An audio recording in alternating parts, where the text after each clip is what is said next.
Hi guys, welcome back to my channel and welcome if you're new here. Today I thought I would do my very first book review, my singular book review on BookTube. I'm actually really nervous because, as you can tell, I'm clueless about books, but I want to tell you how I feel about this one. So this is Cursed Bread by Sophie Mackintosh. I learnt about this from Jen, the librarian. She'd mentioned it. It's a nice short book, and it's also something that's completely out of my comfort zone, or at least I thought it might be. So Sophie Mackintosh was the Man Booker Prize long-listed author of The Water Cure. I actually might pick this up. So this is a book that, in my mind, reminds me and gives me vibes of Perfume, A Story of a Murderer, which was out around 2007. And it's got that sort of fantastical insanity, sort of dreamlike quality about it. So this is a book about post-war France, a village in post-war France. They've been through rationing, and they're suddenly in this time of plentiful, and all of the people that provide things in the village, they're all quite, it's a town or a village, they're all quite happy, jubilant, or so it seems. The protagonist and narrator is somebody called Elodie, who is the wife of a baker in this town, or wife of the baker in this town. She seems to be somebody, I mean, everybody goes to the bakery. If you've ever been to France, you know that the bakery is sort of the core shop that everybody's going to go to and visit in that day. It's a daily thing. So she and her husband run the bakery. She's very much front of house. He does all of the baking. And this couple arrive, and we learn that she seems quite happy in her life, like in the first few bits. But then this woman walks into the bakery who is the wife of the couple, and we learn that her name is Violet, and she starts to feel, I think it's the newness of these people coming into it. It feels like this village is a village that's very insular, and so this outsider has come into the village, town. Is it town or village? Wait there, I'll tell you. Is it a town? It's a small French town, or based on a small French town. So she comes in, and I think she's quite nonchalant, and I think that the Elodie starts to become a little bit besotted / obsessed with her. So she narrates this through sort of first person, but also through letters back to Violet. So sort of while it's all occurring, so you sort of get to know what's happening, but also feedback from what sort of post. It's a year after this event. We don't know what this event is until the very end. So really interesting. I actually was hooked almost immediately. The writing's very different to what I'm used to. There wasn't really any chapter numbers, but they were small chapters, which made it a lot easier to consume. I thought the writing was really beautiful, actually. I found it quite haunting. There were parts of it that suddenly you're like, what is going on? I don't want to give any spoilers away in this. I think with it only being like 184 pages, I think it's worth reading it yourself to find out. Now, it's got mixed reviews on Goodreads. Some people absolutely loved it. Some people thought it was boring. I really found it quite animated and easy to read, fast paced. You know, there was a lot to fit into that 184 pages. So I have written a little sort of summary and review, and I've even taken a couple of quotes down. So I think, so throughout the story, this Elodie becomes more obsessed with Violet, and it's teetering on the edge of either she wants to be with her, so you feel like there's maybe a little bit of sexual chemistry, or what she thinks is sexual chemistry with this woman, but then she wants to be her, and especially through the letters you feel like she's really trying to take on the persona of this Violet, and it's quite uncomfortable. There's a naivety to Elodie, and I think that's from coming from a small town.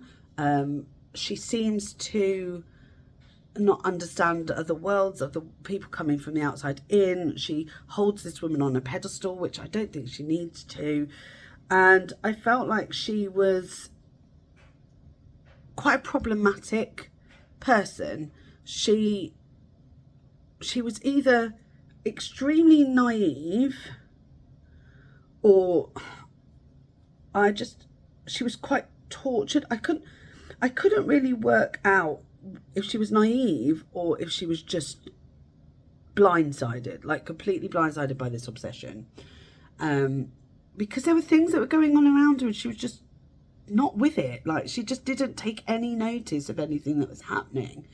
I mean, to the very point of the end of this book, like, it all went on around her and she was oblivious to it. And I found that really frustrating. I just wanted to shake her and say, come on, you need to wake up a bit.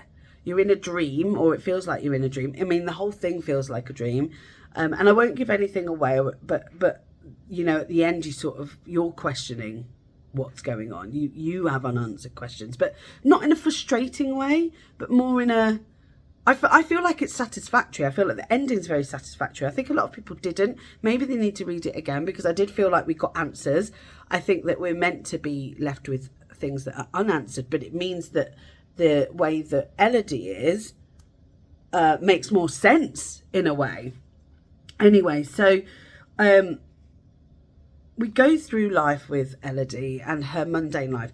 The one thing that is very clear is that she's in a marriage that she doesn't feel very loved, especially sexually. She's dissatisfied with her husband. She really is willing for him to notice her, to spend time with her. And there's a twist that I worked out quite soon. And there's some reasons that their marriage isn't doing so well. I think the obsession for Violet is because Violet and the ambassador seem to have this really highly sex-driven, almost uncomfortably controlling sexual relationship. And she's really obsessed with that, I think, as well, not just with Violet, because the obsession also sort of turns to the ambassador as well. So I'm just going to read you a quote that I thought was quite interesting. Got it in my commonplace. It just says, I can't tell if we are at the point where a good love turns bad, if we already passed it, or if it is up ahead for them still at this point. Now, it's really interesting because at this point, we're 2/3 of the way into the book. She is currently watching an intimate moment. It's either intimate or controlling, actually. You're not sure what side it lies on, of Violet having a bath, and he's helping her to have this bath. And there's things that lead up to this point as well that you're not sure whether he's controlling that situation or if she is willingly going into this. We never really know. But she's watching. I mean, this is how obsessed she is. She's on the peripherals just looking in.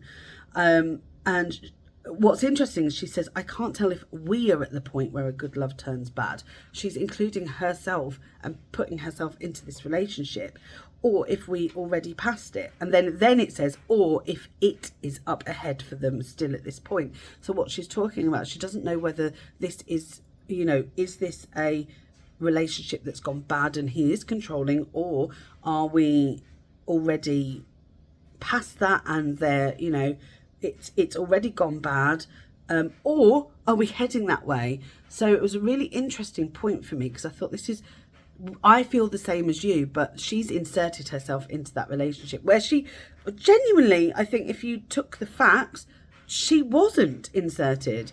There is, again, a moment of naivety, but almost you think, has Violet saved this woman? Violet and the ambassador, did they save her?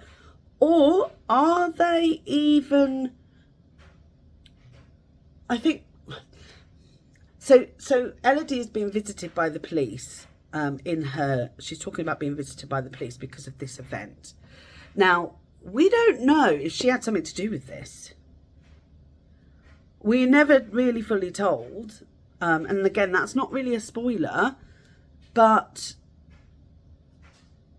based on what we learn at the end, I feel like that is something that you could think that. And also the letters that she writes to Violet, is Violet a part of her?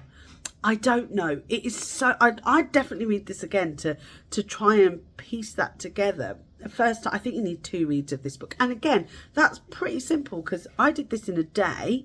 It's 184 pages. That took like 2 hours.